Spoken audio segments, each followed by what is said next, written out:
St. Francis of Assisi had a special bond with creation and how it speaks God's love to us, especially at Christmas. This most remarkable man of the Middle Ages was born Giovanni di Pietro di Bernardone to a prosperous merchant and his wife in central Italy in 1181. His father nicknamed him Francesco, Frenchy, and so the young man became known to history as St. Francis of Assisi. After living the carefree life of a rich man's son, Francis underwent a series of religious experiences that caused him to renounce his father's wealth and to embrace a life of poverty and service. He begged for his keep, tended to lepers, and preached a message of love and repentance across the countryside. Despite his radical approach to property and the environment, Francis attracted large numbers of followers who were eventually organized in the Order of Friars Minor, the Franciscans for men, and the Order of St. Clare, the Poor Clares, for women. The tender heart of Francis naturally found expression in his attitude towards Christmas. In 1220, in the town of Greccio, Francis set up the earliest living nativity scene. From Greccio, we get the word creche, a table nativity scene.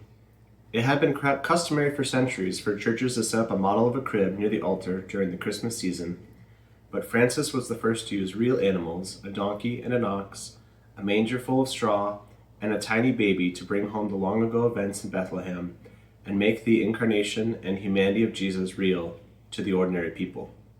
He prepared a manger and brought hay, an ox, and a donkey to the place appointed. Saint Bonaventure describes what happened at that first live nativity scene. The brethren were summoned, the people ran together, their force resounded with their voices, and that venerable night was made glorious by the many and brilliant lights and sonorous psalms of praise.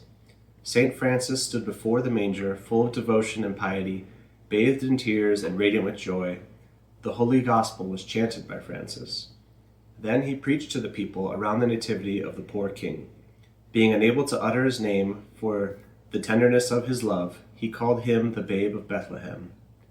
A certain valiant and voracious soldier, Master John of Greccio, who, for the love of Christ, had left the warfare of this world and became a dear friend of this holy man, affirmed that he beheld an infant so marvelous sleeping in the manger, whom the Blessed Father Francis embraced with both his arms, as if he would awake him from sleep. The living nativity scene is a long-enduring tradition that is still carried out 800 years later.